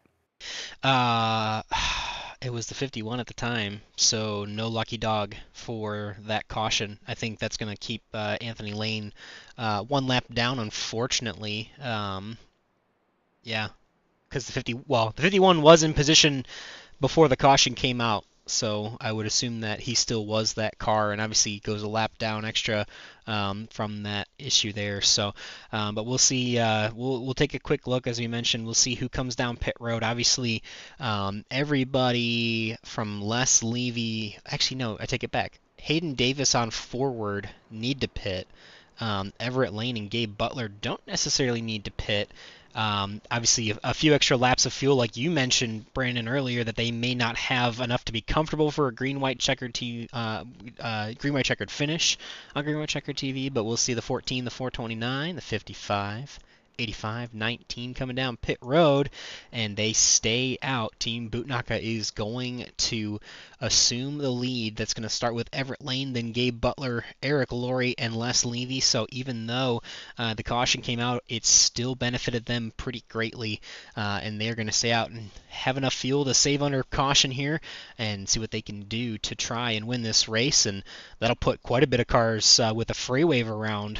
So the 81 gets released there. You'll see, I think the 6 is going to be released, and then so is the 51 and the 64 will all get a lap back here, and we'll be right back and go to a quick commercial break and be ready for the action to finish this one. 40 Racewear, makers of the ultimate sim racing shoes and custom apparel designed for sim racing by sim racers. 40 racing shoes are engineered to connect racers to the pedals in a way no other racing shoe can, all the while giving you the comfort needed to complete those double and triple stints. Visit 40racewear.com and check out the latest sim racing products that let you connect to your sim.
Actually able to squeeze an extra commercial in there. We did miss one for the first caution, but we made up for it, don't worry. Definitely always appreciate our partners 40 Racewear and Whiplash Simcams for all that they do. Obviously 40 Racewear and all their wonderful sim racing products. A lot of our drivers in the league use them, and obviously Jim Herrick and the boys at 40 Racewear appreciate their longtime support, and obviously big shout out to Andrew at Whiplash Simcams for all of the wonderful camera angles you see us playing with throughout the night. So it's going to be lights off on the pace car this time around. Everett Lane, Gabe Butler, Eric Laurie, Les Levy. Then Mike Allen, the beneficiary. Remember, he pitted just before the caution came out completely by himself, and that puts him back in the 5th position, which, had it gone green, would have been very detrimental to his night. But he's here, he's in the top 5 and ready to go. Tom Dixon, starting in the 6th position, is there again. Justin Davis in 7th, Vicente Guerrero, Adam Kilday, Paul Witt, all on the lead lap, as well as Hayden Davis, Dean Wilkinson, Anthony Lane, and you're going to see Keedy Ingstrom catching up to the back of the field. Bud Steele will still be 1 lap down. Jim Brooks will also be 1 lap down, and we still see Joe Della Vecchia and Robert Amaral sitting on pit lane, unfortunately. Yeah, maybe the 052 there didn't have the fast repair check. Sometimes when you use that and you come down there, can catch you. But Everett Lane and these boys going to bring us to the green. Them guys back there, you better have them 40 gloves pulled tight and get ready to swing for the fences, because you ain't going to have much time to do it. So, as you mentioned earlier, this long tri-oval to bring us back to green. Here we go. Up through the gearboxes they go on the loud pedal as fast as they can get up to speed. 2 laps to go. Green-white checkered here on Green-White Checkered TV. Yeah, it's a good thing these fellas saved some of these fast repairs, because I'm expecting that 3rd line. I know it's tough, man, but with this little group of cars, I think you can get enough momentum. You get 3 or 4 cars up there, I think you can compete with these other 2 lanes. If you're sitting back there 5th, 6 rows back, you don't have nothing to lose, because these are some of the best in the business to do it, and they get control of these lanes, you can be in trouble. Gabe Butler gets control of the inside lane behind his teammate lane, or in front of his teammate lane, I should say. 1 truck back is the 071 of Eric Laurie, another Team Bootnaka Esports driver. They're 1, 2, 3 in the inside lane at the moment. Les Levy there. Ooh, big push from the 24 to the 88. Gets a little sideways, and that's going to allow the 62 to cover the 88 and get down to the lead. The 411 still leading the outside line with Vicente Guerrero and Adam Kilday. 1 lap to go here at Talladega. Yeah, an unfortunate hiccup there. Push not as the 88 was expecting it, but they're going to battle back there on the inside line. Les Levy is going to be the best taker out of that. He's going to jump in front in the inside lane, and that outside lane really got to get going. As you can see, the 1485, they are pushing that outside lane like no other. Coming through turn 3 and 4 off of the back straightaway, the 88 pushing the 62 ahead. Is the 88 going to be able to make a move on the front straightaway? You know that he'll have some support behind him, but is he going to have the space to make a move? It doesn't look like it. Kind of sandwiched in the bottom there. The 411 still hanging strong in that middle lane. The bottom doing everything that they can to push, and it is going to be the Whiskey Machine of the 62 crossing the line first. Yeah, Tom Dixon going to pick up a second, and then followed there by the 88 of Gabe Butler. Another guy not in the playoffs, Les Levy, he comes in and steals one. We talked about this earlier. Some of these guys coming in and taking that points, that's going to really close that in, because unfortunately Dean Wilkinson finished all the way down in 12th tonight. Boom. This is really, really going to squeeze some things in for this final race. Yeah, it definitely should be an exciting finish to the season next week. Looking forward to that. And we'll get you caught up on the rest of the action here before we sign you off. But we've got obviously a couple interviews that'll be coming up here. We'll talk to a couple drivers here, but for now we're going to go through those race results with you here. Pull them up. You see Les Levy victorious. Credit to Checkered Flag Motorsports for him tonight in that number 62 Maker's Mark. Delicious tasting whiskey Chevrolet. Tom Dixon in the 411 has a really solid night. Comes home in P2. Gabe Butler there for Team Bootnaka grabs the last podium placing. Vicente Guerrero was in the outside lane and had a pretty good spot. Comes home in the top 5. Everett Lane, another one of our playoff contenders there. In the top 5. Adam Kilday, great recovery for him tonight. I would say 6. If you could tell him, hey, you're going to have to start on pit road to start this race, you're not going to be able to be in the pack.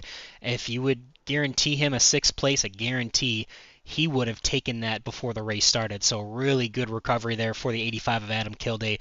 Eric Laurie right there. Obviously good push to his teammates. Just further back on the inside lane, Justin Davis had a good night and a really beautiful looking truck. Love the Halloween schemes that we've seen here tonight. Mike Allen, beneficiary of that late caution, holds on to a solid spot in the top 10. And Paul Witt, that last truck in your top 10 for tonight. Anthony Lane in the 81 is going to come home P11. And as you mentioned, Dean Wilkinson, one of the lowest finishing playoff drivers for tonight in that 12th position. Keedy Engstrom there in 13th. Hayden Davis in the 19, he's going to finish 14th. And then Bud Steele, we also mentioned there some woes for him in that number 6 F-150. And then obviously Jim Brooks getting caught up in that caution there, unfortunately, towards the end. Joe Della Vecchia and Robert Amaral both retiring early to round out the finishing positions for tonight. So with that, it's time to talk to some of our drivers here, and we will do all the fun things to bring up their graphics that you can see here and get a chance to show you beautiful pictures of their car. But Gabe Butler, solid night for you guys tonight, executing on pit stops. A couple late race cautions throw some chaos into the mix, but you guys are still there at the end, and you found yourself with a 3rd place finish there tonight. Yeah, we'll have to settle for that. That first caution kind of messed things up a little bit.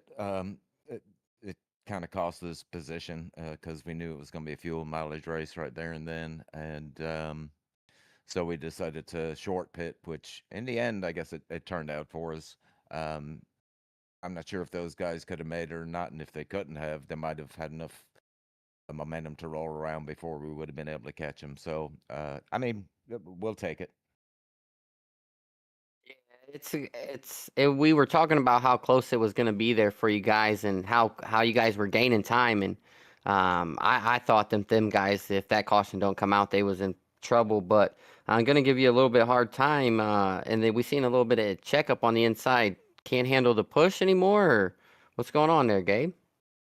I don't know, man. Maybe I'm getting washed up. Yeah, these the setup in this truck, it felt pretty decent tonight, but the standard iRacing set, I was watching a race last night, and my God, some of the drivers are all over the place. I mean, maybe I was watching guys that are just not used to super speedway stuff, but Yeah, the setups go back and forth in these trucks with iRacing. Sometimes they're good and sometimes they're a little bit unstable. So, I mean, we were pushing hard in the bottom. I mean, Everett was on my butt, Eric was on his butt, and the car behind Eric was pushing him. So everybody, there was probably about a 3 or 4 car tandem there pushing through. So if you're not all lined up perfectly, then somebody's going to go a little bit sideways, and I guess it was me. Yeah, definitely got a little sideways there. Unfortunately, let the 62 get ahead of you, but you guys just kind of held serve and held your ground, and obviously pushed the 62 there to the win. But I mean, I would still assume you guys are not too disappointed with the way the team went for tonight. Obviously, Everett and Eric also having some decent points finishes, especially where they're at in the championship. Yeah. I know, obviously, you got to be happy with where you're at too, and you know you're closing in close to getting closer to 300 starts here in the super speedways here in area 51. You know, you've got 70 wins to your name. I'm not sure how many championships, but definitely quite a few there. You know, you've been in this position before, and I have a feeling I know some of what you're going to say, but what's it going to take execution wise over that final race to try and secure that championship next week? I mean, the same thing. You just got to be consistent and try and be there at the end. What's that saying they have? In order to finish first, you got to first finish, type of thing. So yeah, I mean, if we can do like we did tonight with the good pit stops and all that stuff, and kind of maintain track position, and at least give ourselves a chance, and then we'll see how it all plays out. Yeah, should be a good opportunity for you guys. I know coming into tonight you were in a pretty decent spot in the point standings. Unfortunately, Dean Wilkinson not having the greatest night. He would have been, the leader, obviously, with Jack Walls not being eligible for the championship and not making it out tonight. But you got to feel like you're in a decent position there. I obviously haven't looked at the points. I don't know what they will be, but it's probably pretty safe to say you will probably be that leader going into that final race. So, any extra preparation or anything different that you're going to look at for next week? Obviously, maybe it's nice that you're coming back to the same track twice in a row. Got a fresh notebook ready for that race.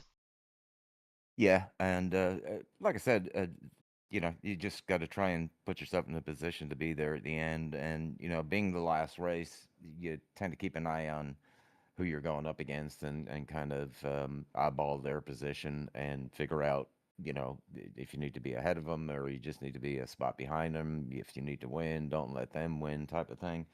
So I kind of save all that stuff till the last race, and then we'll put a plan in place and see if we can make it work.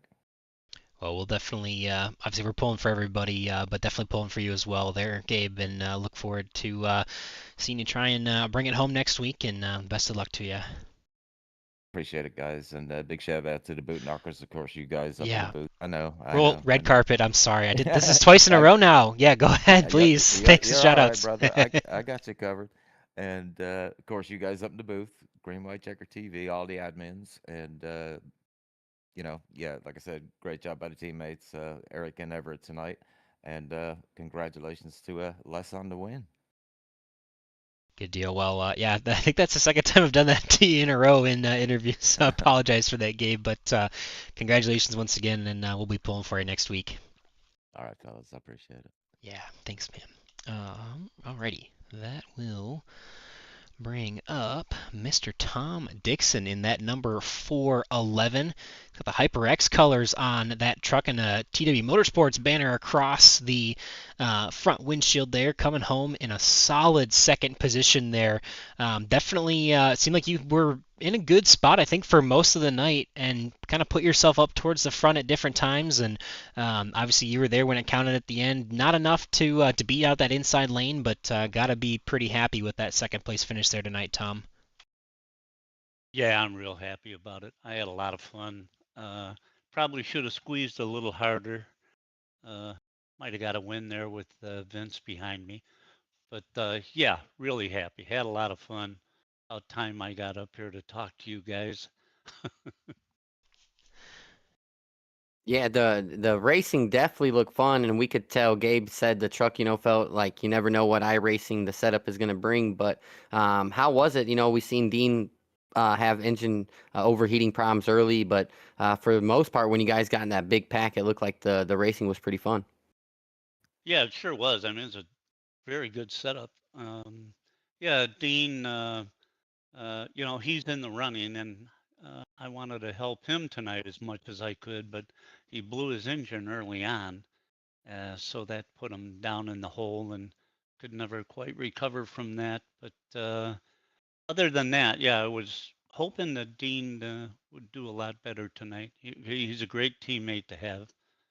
But I just love racing in here with all these guys, with Gabe and everybody. I mean, it's just a real good group of guys, a lot of clean racing, and it's just a whole lot of fun. I really appreciate Area 51. You guys up in the booth, you do a terrific job. It's always fun to go back and watch, and this will probably be the most fun I've ever had to go back and watch one. Yeah, just looking at the stats here. So we've got at least I see top three finishes for you in the past. One actually earlier in March of this year. You had one in May of last year and February of the year before. So you finally broke through to have two interviews in one calendar year. So that's got to feel good for you tonight, Tom. Obviously, you put yourself in position. It seemed like most of the night. I don't remember you having too many hiccups, but it seemed like you guys were kind of in the mix pretty much. And obviously, you mentioned Dean Wilkinson, teammate there, not able to have the night that he probably wanted to or maybe deserved even. But it seemed like you were kind of putting yourself where you needed to whenever you needed to. Yeah, I try to keep myself up there. That last yellow, oh man, that I thought it was going to screw me, but it didn't. So thank God that worked out. But uh, yeah, I missed an awful lot of races. I had a lot of equipment uh, problems early on in the season, and wheelbase went bust, and so that was kind of a pain in the neck, and I missed a number of races. But hopefully next season, I'll be able to be a little more competitive. Hopefully. Yeah, hopefully we can get a chance to see you come back more full time. Obviously, I think you had 8 starts on the season out of the 13 so far, so still not bad. But definitely hoping to see you run that full schedule in the next one. And I know you already gave a couple of thanks or shout outs, but we'll roll out that red carpet for anything else you'd like to say for that second place finish tonight. Well, about the only one I didn't say thank you to would be my beautiful wife, who lets me come in here and do this and doesn't give me any grief about it. So that's a big plus. And again, Area 51 and Gael and uh, Jim Brooks, everybody. I mean, I really appreciate all you guys, and appreciate being able to come in here and race. Absolutely, Tom. Well, congratulations to you. Good to get a chance to talk to you this season, and wish you the best of luck going forward. Thanks a lot. I really appreciate it. You guys have a great night. You too, man. Thank you. Thank you. Alrighty, that is 2 down, 1 left. That's going to be the last interview for Les Levy tonight in that number 62 delicious whiskey Maker's Mark scheme, and some yellow, some orange, some red, some fall colors in there. Like to see the updated scheme, but one thing to highlight is, I believe, and correct me if I'm wrong, but I'm looking at the stat sheet. I believe this will be your first win here in the Super Speedway Series at Area 51. Is that correct, Les? Certainly on a Friday night. Okay. That's for damn sure. Yeah. Well, definitely exciting. Congratulations on the win, and take us through how you got there. Oh man, I tell you, it was a rough night. That first pit stop was a big mess, and lost the pack, fell down a lap, went down one, and I said to Adam Kilday I was racing with, I said, I got to try something different, and I'm going to short pit this. Went in. We got that caution right away, which let me get the wave around and get back on the lead lap, and then I was a little bit short on fuel, and as soon as I saw Boot Knocker dive it in, I went and told Adam, sorry, bud, I'm going with them, and rode behind them to the end. We got that late caution and saved a little bit of fuel, and got out in front of Gabe, and then he pushed me to the win. So that was a Boot Knocker win, contributed to them as much as it was anything I did tonight. Yeah, it's definitely nice to have those guys behind you pushing, but you got 5 to 6 laps to go, and Well, what's just going through your mind? And we seen you riding back there with those guys, and we seen you guys clicking down time. Did at that point when you start to see 4 laps to go before that caution, do you think, hey man, are these guys trying to stretch it? Was this a bad risk, or what was going through your mind at that point? Well, I was kind of wondering the same thing. I was wondering what Gabe and Eric and Everett were thinking. I mean, for me, I didn't think I had much choice. I'm just trying to hope to see a few of those guys run out, maybe end up in a top 5. I figured a few in the back of that pack was stretch. I was looking at the lap times. I think we were running what guys maybe a second and 2/10 faster. I don't think we ever would have caught them. And I think there might have been a couple of guys up there towards the back of that first pack had it stayed green, probably could have stretched it and limped across. But when that yellow came out, I was like, okay, boys, we're gonna be starting 1, 2, 3, 4 here, I think. Yeah, I definitely assumed at that point you guys would have enough fuel. We weren't sure if, if the caution were to come out, if that would be advantageous, but obviously you guys were still on the lead lap, so that put you still in a really good spot there, if the caution came out, and obviously it did. But yeah, I mean, you make the moves there at the end, like you said, you get that good push from the boot knockers, and it seemed like that was a pretty good opportunity there at the bottom. But I mean, you were there pretty much all night long, putting yourself up towards the front. And if I'm not mistaken, I don't think you really put yourself behind in any ways. Obviously, you were, I think, we're pretty clean and green throughout your green flag pit stops, if I'm not mistaken. Yeah, I mean, there again, it was that one early one, and I just went in slow just to avoid running over people. I probably should have been a little more aggressive, and that caused me to lose the pack, and that's when I went down that one lap. But Ah, that's right. Yeah. listen, sometimes the luck falls your way even when you have a bad day, and I think I got lucky 3 times tonight, and we got to the end, and I knew if I could get in front of Gabe, look, either Gabe was going to come up in front of Tommy and take that win, or he's going to stick with me. And if Gabe's pushing it, you don't have a worry of getting turned because there's not too many better than him. Yeah, definitely. Obviously, Gabe got a little loose and on the inside from the push from the 24, and you guys capitalized miraculously and come home victorious tonight. So I do got to ask. I am a big fan of your sponsor. I assume you would be as well. And if what's the inspiration for the sponsor other than you might like it just as much as I do? Oh yeah, that's a great question. No, I'm a fairly big bourbon guy. If you ever come through the Chicago area, stop on by. I got about I don't know, I think about 150 bottles of bourbon sitting in the house here, and about another 50 in another house I got. And Makers goes way back to me. I got a really, really good buddy from my college days. He's actually the motorsports reporter who is a Louisville, Jeffersonville, Indiana kid. Came up to Indiana University with an entire case of Makers, and Oh, wow. that's when I realized $4.99 bottles of Jim Beam were shit. Pardon my language. And Makers was sort of the first decent bourbon I got, and oh boy, I'll tell you, probably about 20 feet behind my rig here, I got about 7 or 8 different varieties of Makers. So stop by. We'll have a Makers night. Well, yeah, I'm in Michigan, or at least I live in Tennessee now, but I'm originally from Michigan. So the next time I'm headed north, I might have to stop by and take you up on that. But I want to say congratulations to you, Les. Definitely a big win for you here tonight. Obviously not in the playoffs, but I mean it's still got to be pretty sweet to get that victory. And we'll roll that red carpet out for you now and give you any opportunities for thanks or shoutouts for that first place finish tonight.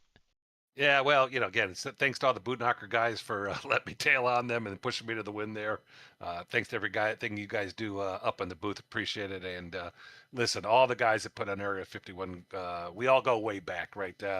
We all racing in Crow's Nest when Area 51 formed, and I've known these guys forever. So it's been a long time since they've been running a league on a night I can run that doesn't conflict with my other league, and this has been a blast to see them do something on a night that I could run almost every race I think I made, just about. So appreciate everything everybody does. Got to thank the sponsors, right? Of course, Maker's Mark, and got to keep the guy on the back of my car happy, and that is the Ricky Bobby Foundation for People Challenged to Go Fast. Yeah, I did see that as well, and I think I made a mistake. Obviously, you are actually in the playoffs, obviously competing there. We'll see how this nets out for the points. I think you came into tonight. I think it was 24 points behind Dean Wilkinson. Obviously, Jack Walls didn't make it out, but obviously you'll be in the mix. I haven't seen what the points look like after tonight's race, but you got to feel fairly confident going into next week that you might have a shot to win this whole thing. Well, I think it's going to be a long shot. Listen, I think I think it's going to come down to Kilday and Butler and probably Dino and Vinci. It'll be a good 4 between them. I think the rest will be a little far back to do something. But hey, listen, anytime I can run with this quality of guys, be top 10, top 5 through a season, I'll take that and never have a complaint. Yeah, definitely. And obviously, you were the one who beat them all tonight, so definitely something to hang your hat on for the season. So, congratulations to you, Les, and hopefully get a chance to talk to you again next week as we close out the season. Appreciate it, guys. You've done a great job. I'll have to go back and watch one tonight for sure. You be Thanks. safe. Yeah, thanks. Appreciate it. Have a good one. Ah. Awesome. Yeah, no, that was definitely some really great green flag action that we saw there, Brandon, um, towards the beginning and through the middle parts of that race, and then obviously a couple cautions at the end to throw a little bit of a wrinkle in there. But man, that was an exciting finish to that one. Yeah, I think it was kind of what we expected, a little bit more calm.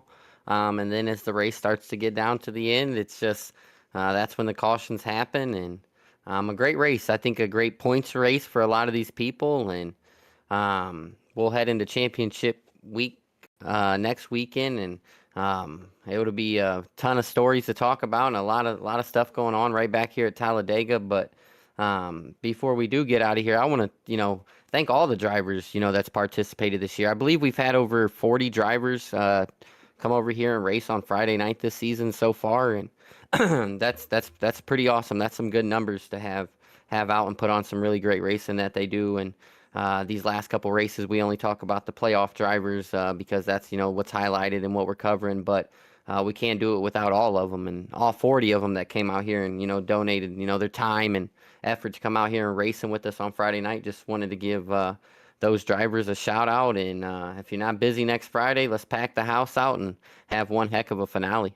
Yeah, it should be a lot of fun. Obviously, we'll have that schedule for next week. We'll have obviously saw playing with some graphics in the background. Didn't think that would show up, but you see it there. But yeah, we'll bring up those schedules for you and just to show you everything that's going on in the end of the season. So we're looking forward to getting that done. And I guess one thing, obviously we kind of mentioned it a little bit with Gabe there, but the notebook that I talked about, you have a clean, fresh notebook from Talladega. It's still open, can still be on the same page for next week.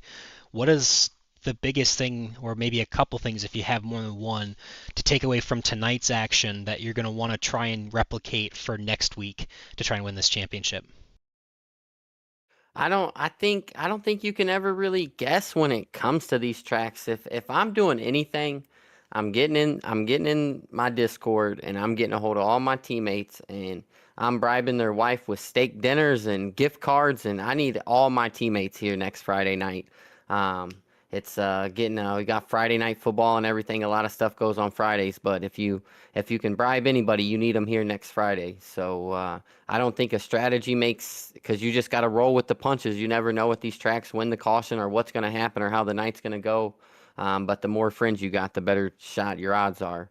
As we've seen just here tonight, Les was able to get with Bootnaka, and that got him the win. So the more teammates you got, the better your odds are.